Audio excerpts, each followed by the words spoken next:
అగ్రరాజ్యం అమెరికాలో కార్చిచ్చు భయం కమ్ముకుంది. దావానంలా వ్యాపించిన వైల్డ్ ఫైర్ తో ధనిక నగరం లాస్ ఏంజల్స్ బుగ్గిపాలైంది. హాలీవుడ్ సెలబ్రిటీలు ఉండే ఏరియా మంటల్లో బూడిదైంది. ఏకంగా 12 లక్షల కోట్ల రూపాయలు నష్టం వాటిల్లినట్లు అంచనా వేస్తున్నారు. ధనికులుండే ఏరియాలో ఇంత నష్టం ఎవరూ ఊహించలేదా? అమెరికా లాంటి అగ్రదేశమే నిప్పును అదుపు చేయలేకపోవడం ఏంటి? కాలిఫోర్నియాలో కార్చిచ్చు కొత్త కాదని తెలిసి కూడా ముందస్తు జాగ్రత్తలు ఎందుకు తీసుకోలేదు? ఇంత విధ్వంసం వెనుక అసలు కారణం ఏంటి?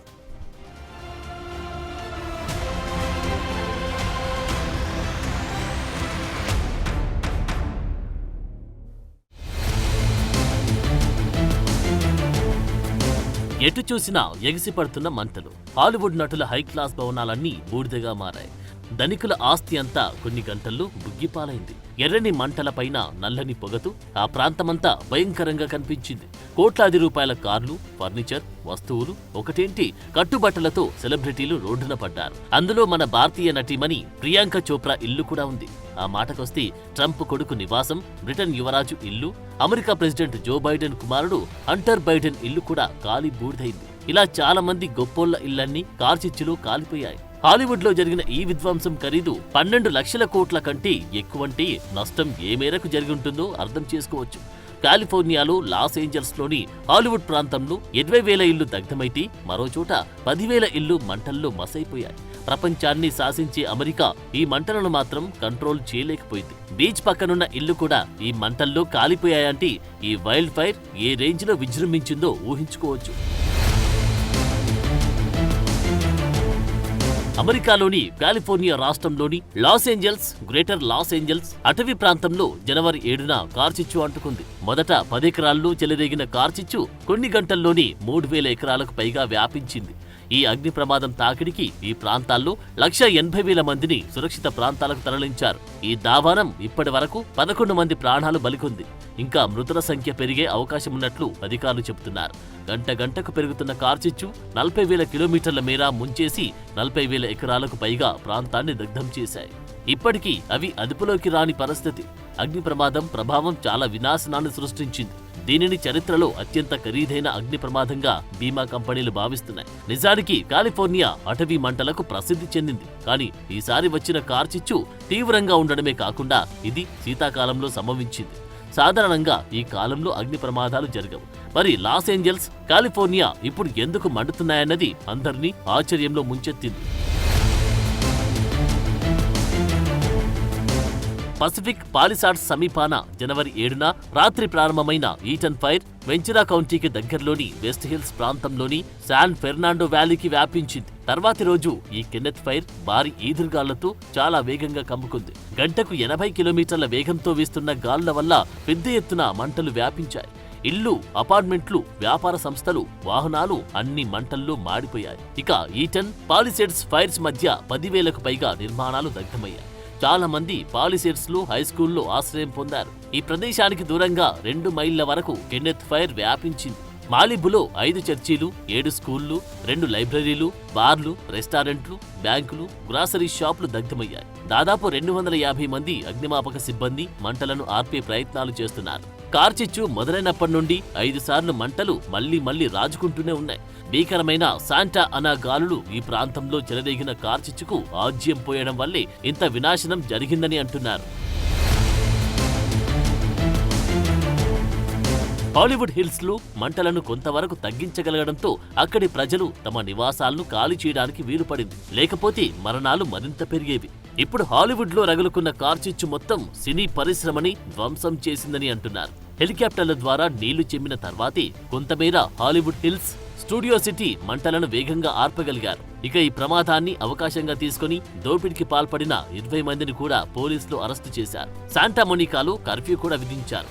Billy Crystal, Mandy Moore, James Wood, Paris Hilton, Mark Hamill వంటి ప్రముఖ హాలీవుడ్ నటుల ఇళ్లతో పాటు చాలా మంది సెలబ్రిటీల ఇళ్లు బూడిదయ్యాయి. అగ్ని బాధితులకు సాయం చేసేందుకు $1 మిలియన్ జేమ్లీ కర్టిస్ నిధిని ప్రారంభించారు. ఆస్కార్ నామినేషన్ల ఆవిష్కరణను జనవరి 19కి వాయిదా వేశారు. ప్రస్తుతం నగరానికి ఉత్తరాన ఉన్న ఆల్టాడైనా సమీపంలోని వేలాది ఎకరాల అడవులు ఇంకా తగలబడుతూనే ఉన్నాయి. అడవుల్లో ఎండిపోయిన ఆకులు, చెట్ల వల్ల పెరుగుతున్న మంటల్ని ఆర్పడానికి ఫైర్ సిబ్బంది ఎంత ప్రయత్నిస్తున్నా కంట్రోల్ కావట్లేదు.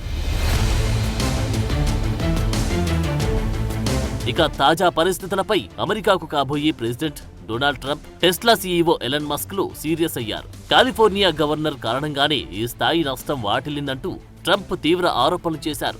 గవర్నర్ రాజీనామా చేయాలని డిమాండ్ చేశారు. కాగా ట్రంప్ చేసిన ఆరోపణలో వాస్తవం ఉందంటూ ఎలన్ మస్క్ వంతపాడారు. అయితే ఎప్పుడు లేని విధంగా ఈ స్థాయి మంటలు రావడం వెనుక కుట్రలు కూడా జరిగాయనే వాదనలు వినిపిస్తున్నాయి. ఏటీఎం కార్డు సైజులో ఉండి అరుదైన పబ్ ఫిష్ అనే జాతి చేపల్ని రక్షించడానికి కొన్నాళ్ల నుంచి కాలిఫోర్నియాకు నీటి సరఫరాలు కోత విధించారని, దీని కారణంగా సుమారు 1,00,000 ఎకరాల్లో పంటలు కూడా ప్రభావితమవుతున్నాయని కొందరు వాదిస్తున్నారు. ఈ చేపల కోసం దక్షిణ కాలిఫోర్నియాకు నీటి సరఫరా తగ్గించడం వల్లనే ఈ స్థాయి నష్టం జరిగిందని ట్రంప్ ఆరోపిస్తున్నారు. అయితే ప్రముఖ హాలీవుడ్ నటుడు జేమ్స్ వుడ్ కూడా కుట్ర కోణాన్ని వెల్లడించారు. బీమా కంపెనీలకు ఈ పరిస్థితి గురించి ముందే తెలిసి ఉంటుందని సందేహం వ్యక్తం చేశారు. 4 నెలల క్రితం ప్రధాన బీమా కంపెనీలో ఒకటి మా పరిసరాల్లోని అన్ని పాలసీలను రద్దు చేసింది అని ట్వీట్లో పేర్కొన్నారు. అయితే అస్థిరమైన ఆర్థిక టోల్ ఇప్పటికీ భారీ ఒత్తిడిలో ఉన్న బీమా మార్కెట్ను అస్థిరపరిచే ప్రమాదముందనే అభిప్రాయం కూడా వెలువడుతోంది.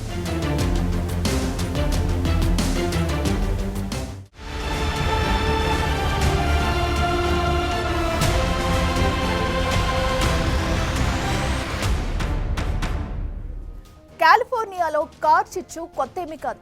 ఆ మాటకొస్తే అమెరికాలో చాలా ప్రాంతాల్లో కార్ చిచ్చులు రగులుకుంటూనే ఉంటాయి. అయితే తాజాగా ఏర్పడిన మంటలు మాత్రం ఇది వరకు ఎప్పుడూ లేనంత నష్టాన్ని మిగిల్చాయి. ఇది ఇంతటితో ఆగుతుందని కూడా అనుకోలేం. ఎందుకంటే వాతావరణ మార్పులు అంతగా ప్రభావం చూపుతున్నాయి. రాబోయే రోజుల్లో అమెరికా మాత్రమే కాదు, యావత్ భూమి ఈ తాపానికి బలి కాబోతుంది.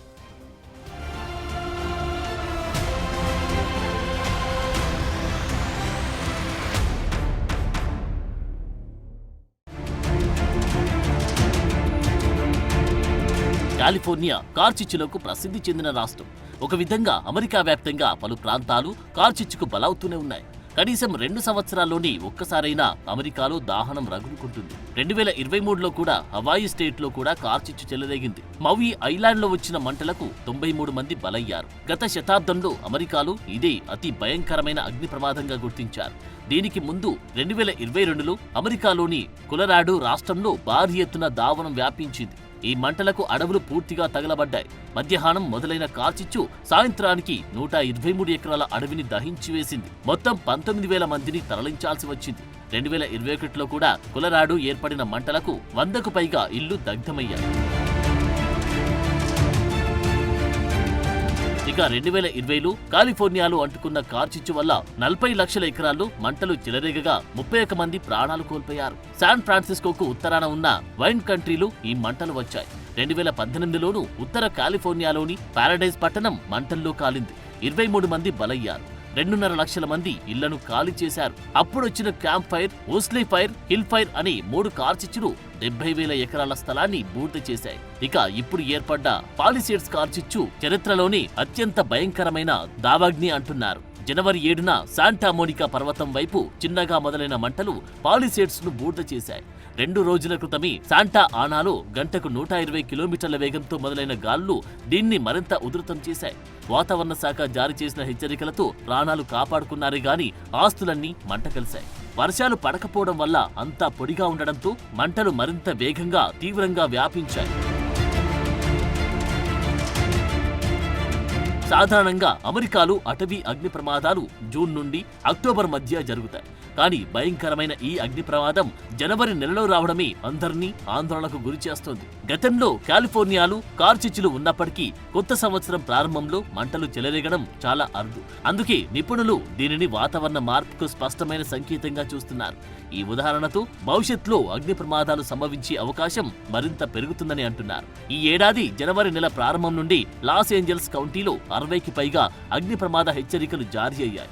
ఈ సంఖ్య 2012 నుండి 2024 వరకు సగటు కంటే 40 రెట్లు ఎక్కువని తేలింది. ముఖ్యంగా పశ్చిమ అమెరికాలో సంభవించి భారీ అటవీ మంటలకు వాతావరణ మార్పులతో సంబంధముందని ఇటీవలి పరిశోధనలు స్పష్టంగా పేర్కొన్నాయి.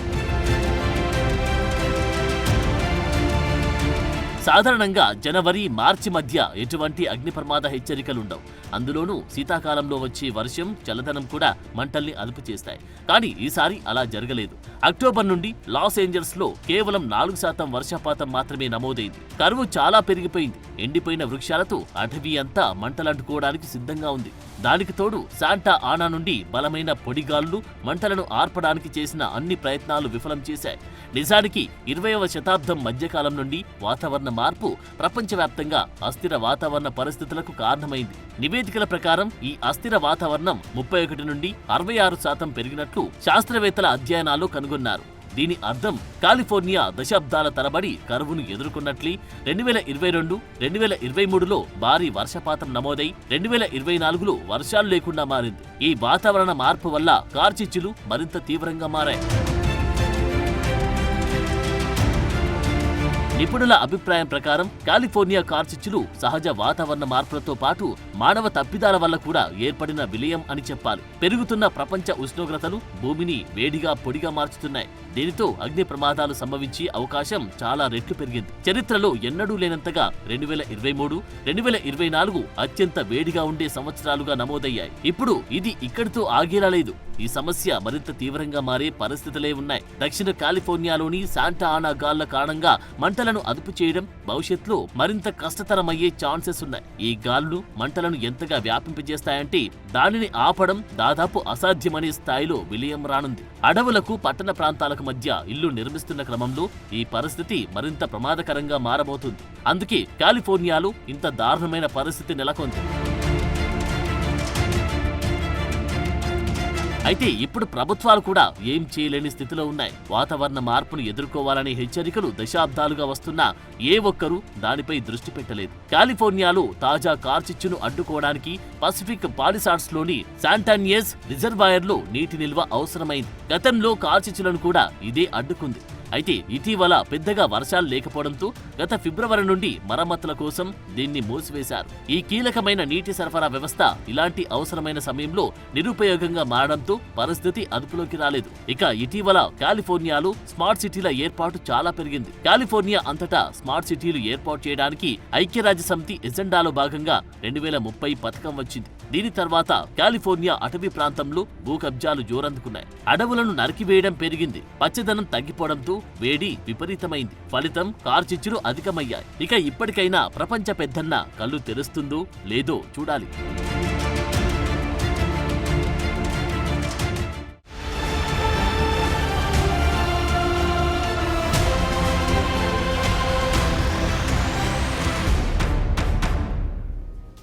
నిజానికి ప్యారిస్ ఒప్పందంపై సంతకం పెట్టిన దేశాలన్నీ ఇలాంటి ప్రమాదాలకు కారణమనే చెప్పాలి.